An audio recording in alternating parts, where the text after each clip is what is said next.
तो सबसे पहले मैं अशोक वानखेड़े जी आप पर आ रहा हूं।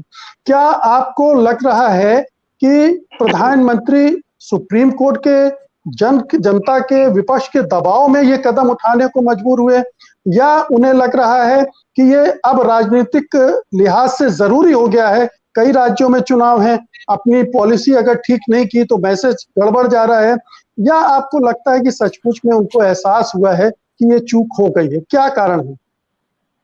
देखिए विजय, मुकेश जी, एक बात तो तय है कि हृदय परिवर्तन तो इस इंसान का हो नहीं सकता। दूसरी बात है, ये गलती कभी अपनी मान नहीं सकते।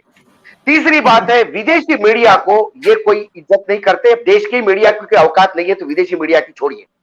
विपक्ष को ये विपक्ष मानते नहीं, राज्यों को ये मूर्ख मानते हैं जिनकी कोई तवज्जो नहीं है, जिनका कोई सुनवाई नहीं होती। यदि ये आज डिसीजन हुआ है और ये एक बहुत बड़ा डिसीजन हुआ है, मैं सैल्यूट करता हूं देश के सर्वोच्च न्यायालय को। मैं न्यायपालिका को फिर से एक बार साष्टांग दंडवत करता हूं कि उन्होंने वो सवाल उठाए जो इतने दिन से मीडिया उठा रहा था, इतने दिन से विपक्ष उठा रहा था और इतने दिन से लोग उठा रहे थे। लेकिन उस सवालों को ये मूर्खतापूर्ण सवाल करके साल को टालते गए। एक वैक्सीन 3 कीमतें क्यों? 35,000 करोड़ रुपए आपने बजट में निकाले, उसका खर्चा क्या है? और राज्य सरकार वैक्सीन क्यों खरीदे? ये 3 सवाल थे।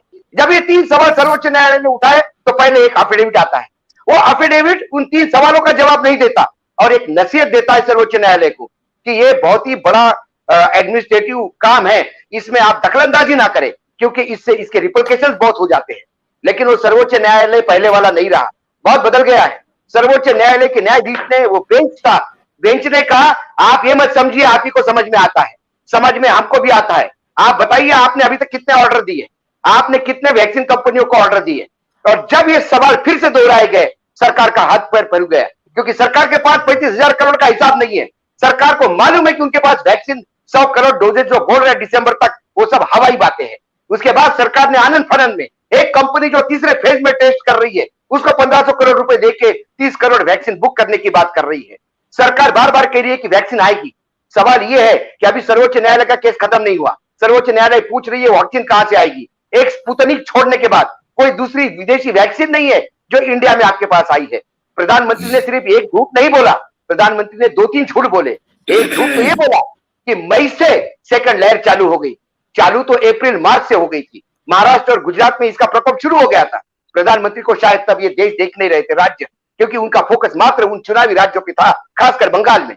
इसलिए जब जैसे सावन के अंधे को सब हरा दिखता है, तो ये चुनाव के अंधे को सब सिर्फ ये हरियाली वो बंगाल में दिख रही थी।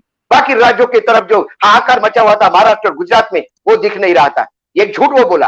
दूसरा उन्होंने झूठ कहा कि राज्य हमारे पास आए। उन्होंने कहा कि हम खरीदना चाहते हैं। कोई राज्य खरीदने के लिए तैयार नहीं था। महाराष्ट्र ने सिर्फ इतनी बात कही थी, यदि आप वैक्सीन दे नहीं सकते तो कम से कम हमको परमिशन दे, हम कैसे जुगाड़ करेंगे। बस महाराष्ट्र की वो लाइन इन्होंने पकड़ ली। महाराष्ट्र ने 100-150 चीजें मांगी होगी, उसमें से सिर्फ जो आपने कुछ छूट होती है वो मांगी, और उसके बाद कहा कि राज्य खरीदेंगे। क्या रणनीति थी? 25% राज्य खरीदेगी, 25% प्राइवेट सेक्टर खरीदेगी। आज भी इस नीति में क्लियरिटी नहीं है। हमारे देश में इनकम टैक्स देने वाले मात्र 3 से 3.5 करोड़ लोग हैं। इसका मायने यह है कि 3-3.5 करोड़ लोगों के पास इतना इनकम है जिसपे वो टैक्स देते हैं। और ये कहते हैं कि 25% जो देश में पैदा होने वाली वैक्सीन है, जो मैन्युफैक्चरर वैक्सीन है, वो वैक्सीन जो है प्राइवेट सेक्टर को जाएगी, निजी क्षेत्र को जाएगी। तो निजी क्षेत्र को लेगा कौन? क्यों लेगा निजी क्षेत्र को? क्या ये सरकार का दायित्व नहीं है? क्या राइट टू हेल्थ नहीं है? सरकार पूरी तरह से सुप्रीम कोर्ट के बीच में फंस गई। सर्वोच्च न्यायालय से डर गई थी सरकार, क्योंकि ऑक्सीजन के मामले में जब सरकार ने सर्वोच्च न्यायालय को सीरियसली नहीं लिया तो एक टास्क फोर्स गठित करके सर्वोच्च न्यायालय ने बता दिया ये काम भी हम करवा सकते हैं।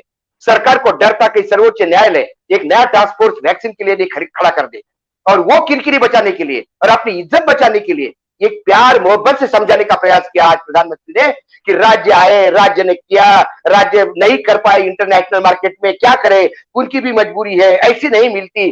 तो जब राज्य इंटरनेशनल टेंडर दे रहे थे तो हमारे प्रधानमंत्री आंख मूंद करके उनकी मजाक उड़ा रहे थे, देख रहे थे कि वो लेते कि नहीं लेते, या लोग मर रहे हैं बगैर वैक्सीन के, और वैक्सीन जब तक नहीं आएगी तब तक कोविड से निपटाया नहीं जाएगा।